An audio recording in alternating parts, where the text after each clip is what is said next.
Hello बच्चों, स्वागत है आपका अपने यूट्यूब चैनल जैकपुर पे। बच्चों, आज के इस वीडियोस में हम डिस्कस कर रहे हैं क्लास 8 का मंथली असेसमेंट, ठीक है, जो कि आपके नवंबर माह का है। और आप देख पा रहे हैं आपके सामने है नवंबर माह का मासिक मूल्यांकन क्लास 8 का, जो कि आपके कुल पूर्णांक 60 का होने वाला है। और इसमें हम हिंदी, इंग्लिश, गणित, विज्ञान, सामाजिक विज्ञान और संस्कृत को डिस्कस करेंगे। तो आज का ये वीडियो काफ़ी इंपॉर्टेंट है आपके लिए, आपके मंथली असेसमेंट के लिए। तो वीडियो को शुरू से लेकर अंत तक देखना है, 1 मिनट के लिए भी वीडियो को स्किप नहीं करना है। यदि आप हमारे चैनल पर पहली बार आए तो चैनल को सब्सक्राइब कर लीजिए, घंटी के बेल आइकन को प्रेस कर दीजिए ताकि इसके अगले वीडियोज़ का नोटिफिकेशन आपको मिलता जाए।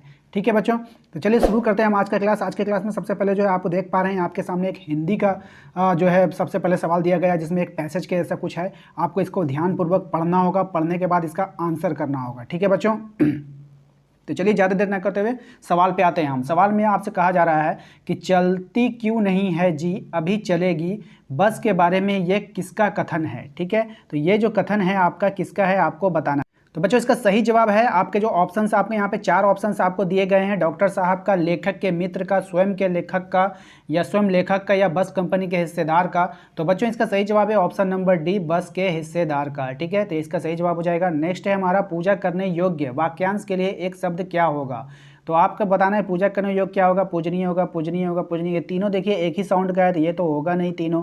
ठीक है, एक यहाँ पे आ रहा है पुजारी, तो यही इसका आंसर हो जाएगा option number A. Option number A इसका सही जवाब हो जाएगा। क्वेश्चन नंबर 3 को ध्यानपूर्वक देखिए। निम्नलिखित शब्दों में इक लगाकर, प्रत्यय लगाकर नया शब्द बनाना है आपको। ठीक है, तो यहाँ पे देखिए आपका क्या 4 को है, दिन है, इतिहास है, नीति है और सप्ताह है। ठीक है, तो इन चारों को क्या करना है, प्रत्यय लगाकर यानी इक लगा करके नया शब्द आपको बनाना है। तो चलिए इसके आंसर को देख लेते हैं बच्चों। आपके स्क्रीन पे आप देख पा रहे हैं कि आपके सामने ईक लगाकर नया शब्द बना दिया गया है। और कौन कौन से शब्द आप पूरा तरीका से देख पा रहे हैं। दिन के लिए दैनिक हो जाएगा, इतिहास के लिए ऐतिहासिक हो जाएगा, नीति के लिए नैतिक हो जाएगा, सप्ताह के लिए साप्ताहिक हो जाएगा। ठीक है, तो ये रहा आपके सामने सभी का आंसर। आप इसे आराम से वीडियोज़ रोक कर नोट कर सकते हैं या फिर इसका स्क्रीनशॉट ले सकते हैं। ठीक है, तो चलिए हम अपने अगले सवाल पर चलते हैं। बच्चों, हमारा अगला सवाल है, चौथा सवाल को ध्यान से देखिएगा। चौथे सवाल में आपसे पूछा जा रहा है, लेखक को लोगों ने शाम वाली बस से सफ़र ना करने की सलाह क्यों दी। तो चलिए इसके आंसर को भी जान लेते हैं क्या होगा। तो बच्चों, इसके आंसर में आपको लिखना है, यहाँ पे देखिए आंसर का आपके सामने है। लेखक को लोगों ने शाम वाली बस से सफ़र ना करने की सलाह इसलिए दी क्योंकि लोगों को बस की सच्चाई का पता था, अर्थात वे उसकी जर्जर दिशा से परिचित थे। ठीक है, बस कब कहाँ खराब हो जाए इसका कुछ कहना मुश्किल था। बस यात्री को गंतव्य तक ठीक से पहुँचने ही देगी यह कहना मुश्किल था। ठीक है, तो इसका ये सही जवाब हो गया है। आप इसे क्या कर सकते हैं, अपने जो है अपने कॉपी पे से नोट कर लें या फिर अपने आप इसका स्क्रीनशॉट भी ले सकते हैं। ठीक है, तो चलिए हम अपने अगले सवाल पे चलते हैं। बच्चों, अगला सवाल जो है हमारा 5वां नंबर है। इसमें कह रहा है निम्नलिखित पंक्तियों का अर्थ स्पष्ट करना, यानी ये जो लिखा गया है इसका आपको अर्थ बताना है। तो चलिए इसके अर्थ को जान लेते हैं। बच्चों, इसके अर्थ में आपको लिखना है, प्रसंग प्रस्तुत पंक्तियां हमारी पाठ्य पुस्तक भाषा मंजरी से ली गई है। ठीक है, इसको लिखना है। कविता का राम राम का भरत को संदेश उद्धृत की गई है, जिसमें कवि तुलसीदास हैं। ठीक है, इसके बाद आपको लिखना है, वे कहते हैं कि किसी मुखिया को मुख्य के समान होना चाहिए, जो खाता पीता है, अकेला है, परंतु शरीर के सभी अंगों के समान रूपी से पालन पोषण करता है। ठीक है, श्री राम ने भारत के आग्रह पर अपना खड़ाऊ प्रेम पूर्वक उन्हें सौंप दिया, भारत के खड़ाऊ को अपने माथे से लगा लिया। भारत के लिए ये खड़ाऊ मानो उनकी प्रजा की रक्षा के लिए 2 पहरेदार के समान है, उनके प्रेम रूपी रतन को सहेज कर रखने वाला सीप है। जाप करने के लिए राम नाम के 2 अक्षर हैं, रघुकुल रक्षा करने के लिए 2 किवाड़ हैं, तथा सेवा रूपी धर्म की राह दिखाने वाले 2 नेत्र हैं। भारत खड़ाऊ के रूप में ऐसा सहारा पाकर बहुत आनंदित हुए और उन्हें महसूस हुआ कि जैसे श्री राम और सीता ही उनके साथ हैं। तो ये आपको पूरा लिखना होगा। ठीक है, चलिए इसके अगले सवाल की ओर चलते हैं। बच्चों, इसके बाद हम लोगों का इंग्लिश का है। ठीक है, there is a such around this ground this what does the line suggest in this poem when Sachin walk out the bat. ठीक है, तो आपका जो इसका सही जवाब हो जाएगा ऑप्शन नंबर ए हो जाएगा। ठीक है, ऑप्शन नंबर ए इसका सही जवाब है, नोट कर लेंगे। ठीक है, नेक्स्ट है हमारा which words means blocked with thick with matter. ठीक है, तो इसका सही जवाब हो जाएगा option number D. Option number D इसका सही जवाब है। नेक्स्ट है how does Sachin hit the ball according to Ruskin Bond. ठीक है, तो इसका सही जवाब हम लोग जान लेते हैं। चलिए इसके आंसर को देख लेते हैं। बच्चों, इसके आंसर में आपको लिखना है according to the Ruskin Bond Sachin steps out and gives the ball a handsome clout. ठीक है, तो आप इसके आंसर को लिख सकते हैं। तो चलिए हम अपने अगले सवाल पे चलते हैं। बच्चों हमारा क्वेश्चन नंबर 4 है, right this two rules among this rules of new religion a formed by the Sneha this chapter a new religion. इसमें कुछ रूल्स बनाई थी स्नेहा ने, उसके बारे में आपको इसमें बताना है। तो चलिए जान लेते हैं कौन से रूल थे। उसके 2 रूल्स आपके यहाँ पे दिखाई दे रहा है, आपको लिख दिया गया है। The sun is the our father because it gives us energy, the earth is our mother because she sustains us. ठीक है, तो ये आपके 2 आंसर्स हैं, आपके 2 रीजन्स हैं, मतलब कि 2 उसके जो नियम थे। तो इसको आप नोट कर सकते हैं अपने कॉपी पे या फिर इसका स्क्रीनशॉट भी ले सकते हैं। तो चलिए हम अपने अगले सवाल पे चलते हैं। ठीक है, क्वेश्चन नंबर 5 पे चलेंगे। अब आपको क्वेश्चन नंबर 5 में क्या करना है, रीअरेंज करना है, यानी इसको सीरियल वाइज लिखना है। पहले कौन आएगा, फिर उसके बाद कौन आएगा, फिर उसके बाद कौन आएगा, आपको इसको अरेंज करके लिखना है। ठीक है, टोटल 8 सेंटेंस यहाँ पे दिया गया है, सभी को अरेंज करके लिखना है। हम यहाँ पे सबके नंबरिंग कर देने हैं, आप क्या कर रहे हैं, सबको अपने कॉपी पे अरेंज कर लीजिएगा। सबसे पहला नंबर पे लिखिएगा इसको, ठीक है, 2 नंबर को आप पहला नंबर पे लिखिएगा। उसके बाद जो है आपको 3 नंबर को जो है आप दूसरा नंबर पे लिखिएगा। ठीक है, उसके बाद थर्ड में आप लिखिएगा चौथा को, थर्ड में लिखिएगा आप चौथा को। ठीक है, चौथे नंबर पे आप लिखिएगा पहला वाला। ठीक है, इसको आप चौथे नंबर पे लिखिएगा। ठीक है, 5वें नंबर पे लिखिएगा, सबसे आखिरी में जो है उसको 5वें नंबर पे लिखिएगा। छठे नंबर पे आपको लिखना है, ठीक है, छठे नंबर पे लिखना है आपको इस वाले को, 7वें नंबर पे लिखना है इस वाले को। ठीक है, 8वें नंबर पे लिखना है आपको इसको। ठीक है, इसको आप 8वें नंबर पे लिख लीजिएगा। ठीक है, तो इस तरह से देख पा रहे हैं सभी को अरेंज कर दिया गया है। आपको क्या करना है, अपने कॉपी पे सीरियल वाइज आंसर लिख करके सबको एक सीरियल वाइज में आपको लिख देना है। ठीक है, तो यही आपका आंसर हो जाएगा। तो उम्मीद करते हैं कि आपको समझ में आ गया। बच्चों अगर आपको वीडियोस अच्छा लग रहा है तो प्लीज़ एक लाइक कर दीजिए, लाइक करने से हमें मोटिवेशन मिलता है, तो प्लीज़ लाइक कीजिए। ठीक है, आपके लिए इतनी मेहनत से वीडियोस बनाई जाती है तो आप एक लाइक कर ही सकते हैं, तो लाइक कर दीजिए। चैनल को सब्सक्राइब नहीं किया तो सब्सक्राइब भी कर लीजिए। चलिए हम अपने अगले सवाल पे चलते हैं। बच्चों हमारा अगला सवाल जो है गणित से लिया गया है। सबसे पहला सवाल इसमें कहा जा रहा है, गणित में ध्यान दीजिएगा। गणित में यहाँ पर सबसे पहले का संख्या 2436x85 में x का उपयुक्त मान क्या होगा जिससे यह संख्या 3 से पूरी तरह विभाजित। बच्चों 3 से पूरी तरह विभाजित होने के लिए क्या चाहिए कि तीनों का, इस सभी नंबर्स का जोड़ जो है आपका 3 से विभाजित होगा। तो बच्चों यहाँ पे आपको करना क्या है, कुछ भी नहीं करना है। यहाँ पर ऐसे नंबर्स आपको ढूंढ कर रखना होगा जिन सबको जोड़ने पर क्या आ जाए, सबको जोड़ने पर वो संख्या क्या हो जाए, 3 से क्या हो जाए, विभाजित हो जाए। 3 से क्या हो जाए बच्चों, विभाजित हो जाए। ठीक है, तो ध्यान रखिएगा। तो बच्चों यहाँ पर जितने भी ऑप्शंस आपके दिए गए हैं 2, 5, 8 आपको यहाँ पे रखिए और उन सब नंबर को आपस में जोड़िए। जैसे 8 5 13 हो जाएगा। फिर यहाँ पर x की जगह पर यदि आप 2 रखेंगे तो 13 2 15 हो जाएगा। 15 6 कितना हो जाएगा, 21, 21 3 24, 24 24 4 28 2 30। तो टोटल संख्यों का योग 30 हो गया। 30 को आप 3 से डिवाइड कीजिएगा तो कट जाएगा। इस प्रकार से आप 5 रखिएगा, 8 रखिएगा तो तीनों से कट रहा है, इसलिए ऑप्शन डी जो है इसका सही जवाब हो जाएगा। ठीक है, उपयुक्त में से सभी हो जाएगा। ठीक है, नेक्स्ट है हमारा संख्या ABC के लिए कौन सही होगा, तो इसका सही जवाब हो जाएगा ऑप्शन नंबर डी। ठीक है, नेक्स्ट है हमारा 3xy + 3 + 2x + 4 इतना का योग कितना होगा। आपको क्या करना है बच्चों, योग बताना। चलिए इसको हम क्या करते हैं बच्चों, कॉपी पे ना बता कर आपको डायरेक्ट स्क्रीन पे आपको बताते हैं। ठीक है, एक काम कीजिएगा, आप क्या कीजिएगा, आप ये सवाल नोट कर लीजिएगा। सवाल नोट करने के बाद यहाँ पर प्लस का साइन दे दीजिएगा और कुछ मत कीजिएगा। इन दोनों को जोड़ना है ना, तो प्लस का साइन दे दीजिए। ठीक है, अब बताइए हमें यहाँ पे 3xy प्लस में, यहाँ पे 3xy माइनस में है। ठीक है, तो 3xy ये तो कैंसिल हो गया ना, ये तो खत्म हो गया, 0 बचा। अब यहाँ पर आप ध्यान दीजिए, यहाँ पर है 2x, यहाँ पे 4x। ठीक है, यहाँ पे है 4, यहाँ पे 3, तो 4 और 3 मिलके कितना हो जाएगा बच्चों, 4 और 3 मिलके हो जाएगा 7, 4 और 3 मिलके हो जाएगा 7। ठीक है, 4x और 2x मिलके कितना हो जाएगा 6x, तो 7 + 6x इसका क्या हो जाएगा, आंसर हो जाएगा। ठीक है, तो आप इसे नोट कर सकते हैं आराम से अपने कॉपी पे। ठीक है, नेक्स्ट है हमारा 4 नंबर देखिएगा, 3t - 4 = 11। तो देखिए इसको हम लोग कैसे बनाएंगे, मान लीजिए यहाँ 3 4 ये सवाल है। सवाल में जब आप कॉपी पे नोट करेंगे तो एक बार फिर से इसको नोट करना किया जाता है। ठीक है ना, इतना तो आपको पता ही होगा।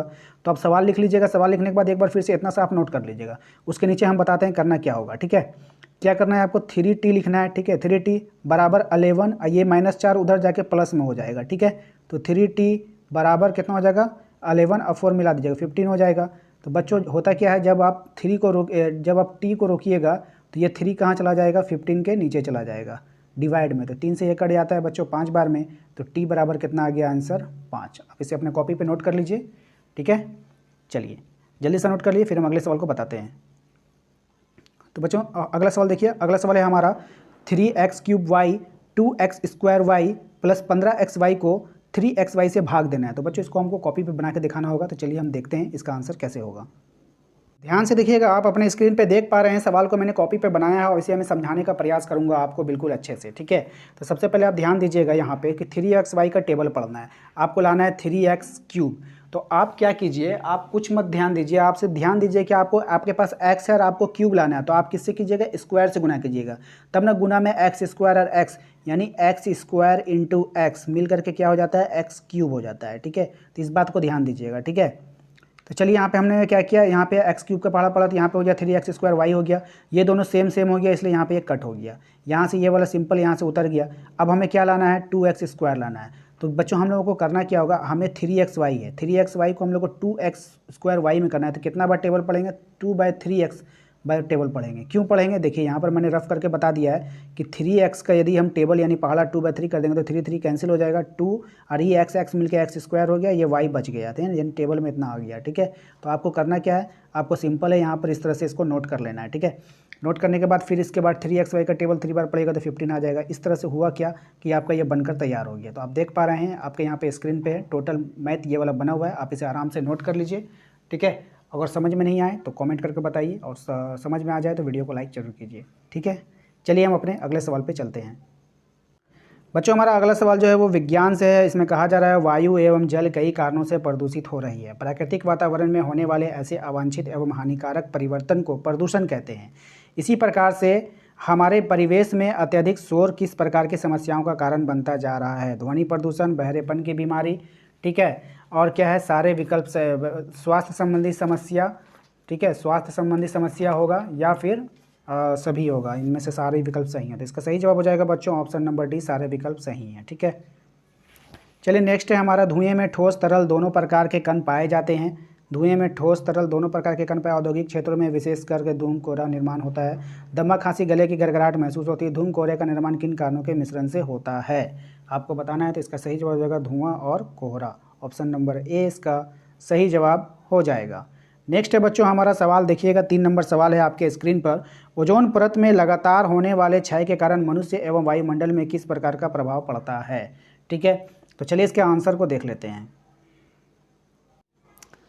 तो बच्चों इसके आंसर में आपको लिखना है, आपके स्क्रीन पर बिल्कुल सफ़ा दिखाई दे रहा है। ओजोन परत के क्षरण की वजह से सूर्य से हमें आने वाली हानिकारक पराबैंगनी किरणें पृथ्वी के वायुमंडल में प्रवेश कर सकती है और पेड़ पौधों तथा जीव जंतुओं के लिए यह हानिकारक हो सकती है। मानव शरीर में इसके कारण त्वचा का कैंसर, मोतियाबिंद, अल्सर जैसी बीमारी होती है। तो आप इसे अपने कॉपी पे नोट कर सकते हैं या फिर इसका स्क्रीनशॉट भी ले सकते हैं। तो चलिए हम अपने अगले सवाल पे चलते हैं। बच्चों हमारा अगला सवाल है, चौथा सवाल को ध्यान से देखिएगा। चौथे सवाल में आपसे कहा जा रहा है संगमरमर का कैंसर किसे और क्यों कहते हैं, वर्णन करें। संगमरमर का जो कैंसर होता है किसे कहते हैं और क्यों कहते हैं उसका वर्णन करना। चलिए इसके आंसर को जान लेते हैं। तो बच्चों इसका आंसर में आपको देखना, नाइट्रिक अम्ल या सल्फ्यूरिक अम्ल की क्रिया द्वारा मूर्तियों और इमारतों का क्षय होता है जो संगमरमर के बने होते हैं। इस क्रिया को संगमरमर का कैंसर कहते हैं, यानी कि जो संगमरमर क्षय होता है उसे ही हम लोग संगमरमर का कैंसर कहते हैं। ताजमहल का पीलापन संगमरमर के कैंसर का एक उदाहरण है। तो काफ़ी अच्छा आंसर होगा ये। आप इसे आराम से वीडियोज़ रोक कर आंसर को नोट कीजिए, ठीक है, या फिर इसका स्क्रीनशॉट लीजिए या फिर आप जैसे भी आप अपने आंसर को नोट कर सकते हैं। ठीक है, चलिए हम अपने अगले सवाल पर चलेंगे। नेक्स्ट बच्चों हमारा अगला सवाल है कि वर्ष 2000 में झारखंड के निर्माण के बाद विभिन्न जिलों में वायु प्रदूषण का स्तर 10 गुना तक बढ़ गया है, क्यों। वायु प्रदूषण का नियंत्रण करने के 2 उपायों का वर्णन करना होगा। ठीक है, तो देखिए इसका जो आंसर है आपको बच्चों क्वेश्चन नंबर 5 है और ये 4 नंबर के लिए पूछा गया, तो आंसर थोड़ा बड़ा होगा, आप लोगों को घबराना नहीं, पूरा आंसर आपको देना होगा। ठीक है, तो चलिए इसके आंसर को हम लोग जान लेते हैं। धीरे धीरे पढ़ूंगा, आप लोगों को धीरे धीरे नोट करते चलना है। ठीक है, और यदि मैं आगे बढ़ जाऊं तो आप वीडियोज़ को रोक सकते हैं, वीडियोज़ रोक करके अपने धीरे धीरे आंसर को नोट कर सकते हैं। तो मैं पढ़ना शुरू करता हूं ताकि आप लोगों को जो वर्ड आप देखिए, मैं पढ़ता इसलिए हूं, मैं चाहूँगा तो मैं नहीं पढ़ूंगा, एक बार मैं दिखा दूंगा, आप स्क्रीनशॉट ले लेंगे, आप नोट कर लेंगे। ठीक है, लेकिन पढ़ना इसलिए ज़रूरी है बच्चों क्योंकि मेरे हाथ से लिखा गया, इसलिए हो सकता है कि बहुत जल्दीबाजी में, जैसे कि जानते हैं कि सभी बच्चे सभी क्लास के लिए जो है डिमांड करने लगते हैं, सर मेरी वीडियोज़, तो जल्दीबाजी में लिखना पड़ता है। बहुत सारा वर्ड्स जो है थोड़ा सा आप लोगों को समझ में नहीं आएगा किस प्रकार से लिखा गया, तो मैं चाहता हूँ कि मैं इसे पढ़ दूँ। पढ़ने से क्या होगा, आप लोगों को समझ में आएगा। तो चलिए मैं पढ़ देता हूँ। कभी मौसम के लिहाज से शहर माना जाने वाला रांची इन दिनों प्रदूषण के कारण बदनाम हो चुका है। रांची में प्रदूषण काफ़ी बढ़ गया है। एक सर्वे के अनुसार राजधानी में प्रदूषण 15 सालों में 10 गुना बढ़ गया है। वहाँ के लोगों का कहना है कि पहले ठंडी के दिनों में छतों पर बर्फ़ जम जाया करती थी, पर अब प्रदूषण के कारण ऐसा नहीं होता है। वायु प्रदूषण को दूर करने हेतु निम्न उपाय हम कर सकते हैं। औद्योगिक संयंत्रों को में फ़िल्टर का प्रयोग, यहाँ पे फ़िल्टर है बच्चों ध्यान दीजिएगा, औद्योगिक संयंत्रों में फ़िल्टर का प्रयोग करके, कारखानों को घनी आबादी से दूर स्थापित करके, गाँव में गोबर गैस संयंत्र का प्रयोग करके, लेड रहित पेट्रोल का प्रयोग करके, नगरों के आसपास पेड़ पौधे लगा करके। ठीक है बच्चों, तो इसके आंसर को आप आराम से लिख सकते हैं। तो चलिए हम अपने अगले सवाल पे चलते हैं। तो बच्चों अगला सवाल जो है हमारा सामाजिक विज्ञान से है। हिंदू विधवा पुनर्विवाह अधिनियम कब मान्यता दी गई थी? ठीक है बच्चों, इसका सही जवाब हो जाएगा 1856 में। कब दिया गया था बच्चों? 1856 में। ऑप्शन नंबर बी इसका सही जवाब है। नेक्स्ट है बच्चों सवाल हमारा 2 नंबर सवाल देखिएगा। निम्नलिखित भौगोलिक दशा किस फसल के लिए आदर्श है? आर्द्र नमी युक्त जलवायु, 24 डिग्री सेल्सियस तापमान, 60 से 100 सेंटीमीटर वर्षा वाली काली एवं जलोढ़ मिट्टी, 210 पाला रहित दिन, तेज चमकीली धूप। तो बच्चों इसका सही जवाब हो जाएगा ऑप्शन नंबर सी कपास। ठीक है, नेक्स्ट है हमारा बच्चों सवाल नंबर 3 देखिएगा ध्यान से। दिए गए विश्व के मानचित्र के अनुसार चावल उत्पादन के लिए प्रसिद्ध विश्व के 4 देशों के नाम को सही क्रम में आपको सजाना है। ठीक है, तो सही क्रम में आपको सजाना है। ठीक है बच्चों, तो देखिए सब इसका सही जवाब हो जाएगा आपका option number D. Option number D इसका सही जवाब है। नोट कर लेंगे आप, भारत, चीन, जापान और श्रीलंका। भारत, चीन, जापान और श्रीलंका। ठीक है बच्चों, चलिए नेक्स्ट सवाल है बच्चों हमारा। अपने क्षेत्र राज्य की प्रमुख फसलों कृषि के प्रकारों का वर्णन करें। ठीक है, अपने क्षेत्र राज्य के प्रमुख फसलों, यानी कि अपने क्षेत्र, हम लोग कहाँ रहते हैं? झारखंड में रहते हैं, तो झारखंड के बारे में बताना है, अपने क्षेत्र राज्य की प्रमुख फसल और कृषि के बारे में। ठीक है, चलिए इसके आंसर को देख लेते हैं। तो बच्चों झारखंड की जो प्रमुख फसलें हैं वो धान है, या राज्य की प्रमुख फसलें हैं। मक्का ये राज्य में दूसरा स्थान रखती है। गेहूं ये राज्य का तीसरा प्रमुख फसल है। गन्ना ये राज्य की नकदी फसल है। सामान्यतः कृषि 2 प्रकार की पाई जाती है, मिश्रित कृषि, मिश्रित खेती एवं शिफ्टिंग खेती। ठीक है, तो ये रहा आपका आंसर। आप इसे आराम से नोट कर सकते हैं अपने नोटबुक पे, या फिर अपने आंसर की पे, या फिर इसका स्क्रीनशॉट भी आप ले सकते हैं। ठीक है बच्चों, तो चलिए बढ़ते हैं हम अपने अगले सवाल की ओर। बच्चों हमारा अगला सवाल है 5वां सवाल, ध्यान से देखिएगा। सामाजिक न्याय की अवधारणा से आप क्या समझते हैं? अपने क्षेत्र में सुविधा एवं वंचित वर्गों की उपेक्षा के 2 उदाहरण के देना है। ठीक है, तो चलिए इसके आंसर को जान लेते हैं। बच्चों सामाजिक न्याय की जहाँ तक बात आती है, सामाजिक न्याय तभी मिलता है लोगों को जब लोगों को समान अधिकार दिया जाए, समानता की नज़र से देखी जाए। ठीक है, तो इसके लिए आंसर में आप लिख सकते हैं समानता का अर्थ किसी समाज की उस स्थिति से है जिसमें उस समाज के सभी लोग समान अधिकार या प्रतिष्ठा रखते हैं। सामाजिक समानता के लिए कानून के सामने समाज अधिकार एवं न्यूनतम आवश्यकता है। इसके अंतर्गत मतदान का अधिकार, भाषण की स्वतंत्रता एवं एकत्र होने की स्वतंत्रता, संपत्ति का अधिकार आदि आते हैं। इसके अलावा समान अवसर पर समान दायित्व इसके अंतर्गत आते हैं। यह एक ऐसा विचार है जिसके आधार पर करोड़ों लोग सदियों से निरंकुश शासकों, अन्यायपूर्ण सामाजिक व्यवस्था और अलोकतांत्रिक शासन खिलाफ संघर्ष करते रहते हैं, और इस लिहाज से समानता का अस्थायी सार्वभौम आधारणों की श्रेणी में रखा गया है। ठीक है, बस आपको इतना ही लिखना, ज़्यादा बड़ा नहीं लिखना, यहाँ तक तो आपको लिखना ही पड़ेगा आंसर में। तो ठीक है, चलिए हम अपने अगले सवाल पर चलते हैं। बच्चों हमारा अगला सवाल में कहा जा रहा है प्राचीन काल में महिलाओं की सामाजिक स्थिति कैसी थी? तो चलिए इसके बारे में जान लेते हैं, इसके आंसर को देख लेते हैं। तो बच्चों चलिए इसके जवाब को जान लेते हैं। प्राचीन काल में महिलाओं की सामाजिक स्थिति काफ़ी बेहतर थी। हड़प्पा सभ्यता के काल में समाज मातृसत्तात्मक था। ऋग्वैदिक काल में भी स्त्रियों की स्थिति काफ़ी सम्मानजनक थी। वे अपने पति के साथ यज्ञ कार्यों में सम्मिलित होती थी एवं दान दिया करती थी। पर्दा प्रथा का प्रचलन नहीं था। स्त्रियां भी शिक्षा ग्रहण करती थी। ऋग्वैदिक काल में लोपामुद्रा, घोषा, सिक्ता, अपाला जैसी विदुषी स्त्रियों का जिक्र मिलता है। विवाह न करने कर की स्थिति में यदि पुत्री पिता के घर में ही रहती थी तो वह पिता की संपत्ति में हिस्सेदार होती थी। सामान्यतः समाज में एक पत्नी प्रथा का ही प्रचलन था, लेकिन उत्तर वैदिक काल आते आते अंतर्वर्णीय विवाह, बहुविवाह, दहेज प्रथा आदि का प्रचलन हो गया। स्त्रियों की दशा ऋग्वैदिक काल की तुलना में अच्छी नहीं रह गई थी। कई ग्रंथों और कन्याओं को जन्म देने की निंदा की गई है। वहीं पुत्र को परिवार का रक्षक बताया गया। गुप्त काल के साहित्य और कला में नारी का आदर्श रूप झलकता है, पर व्यापारिक दृष्टि में उनका स्थान गौण था। पति के मरने पर पत्नी को सती होने के लिए प्रेरित किया जाता था। तो बच्चों इस आंसर को आपको पूरा लिखना होगा क्योंकि यह 4 नंबर के लिए है। ठीक है, तो चलिए हम अपने अगले सवाल पे चलते हैं। जो हमारा जो अगला सवाल है वो संस्कृत से लिया गया। आप देखिए सबसे पहला, मातृदेवी भव्वा अत्र भव इति क्रिया पदस्य कर्तृपद किम। ठीक है, तो इसके आंसर को आपको देना है। इसका पहला आंसर जो हो जाएगा 1 नंबर का आंसर हो जाएगा ऑप्शन नंबर बी हो जाएगा इसका सही जवाब। नेक्स्ट है हमारा जो बच्चों दूसरा सवाल, ध्यान से दीजिए। निकृष्ट इति पदस्य विलोम पदम किम। ठीक है, तो इसका आंसर क्या हो जाएगा? तो 2 का इसका भी आपका क्या हो जाएगा? श्रेष्ठ हो जाएगा। ऑप्शन नंबर बी इसका सही जवाब हो जाएगा। नेक्स्ट है बच्चों हमारा तीसरा सवाल, देखिएगा। उपनिषद किम उपदिशांति। ठीक है, तो इसके आंसर को देख लेते हैं क्या होगा इसका आंसर। बच्चों यहाँ पर आपको इसका आंसर में क्या लिखना है आपको मैं बता देता हूँ। ठीक है, देख लीजिए यहाँ पर इसके आंसर में आपको कहाँ से लिखना है, यहाँ से लिखना है उपनिषदे पितृभूमि इति, यहाँ तक लिखना है। ठीक है, तो इसको आप आंसर में लिख लीजिएगा 3 नंबर के आंसर में। ठीक है, चलिए चौथा आंसर को जान लेते हैं। चौथा में दिया भारतीय संस्कृतियम क्यों स्थानीयम श्रेष्ठतम आस्ति। ठीक है, तो चलिए इसके आंसर को जान लेते हैं। इसका भी आंसर एक लाइन में आपको देना है। यहाँ पर क्या देना है चलिए आपको बता देते हैं। इसके आंसर में आपको लिखना है बच्चों, यहाँ से लिखना है आपको, यहाँ से लेकर के आपको यहाँ तक लिख देना है, ठीक है। तो उम्मीद करते हैं बच्चों आपको आज का ये क्लास काफ़ी पसंद आया है। क्लास पसंद आया तो वीडियो को लाइक कर दीजिए। यदि अब तक हमारे चैनल को सब्सक्राइब नहीं किए हैं तो चैनल को सब्सक्राइब कर लीजिएगा, घंटी के बेल आइकन को प्रेस कर दीजिएगा, और वीडियो पसंद आए तो वीडियो को लाइक कीजिए, शेयर कीजिए अपने दोस्तों के साथ जरूर, ठीक है। मिलते हैं हम अपने अगले क्लास में। Thank you.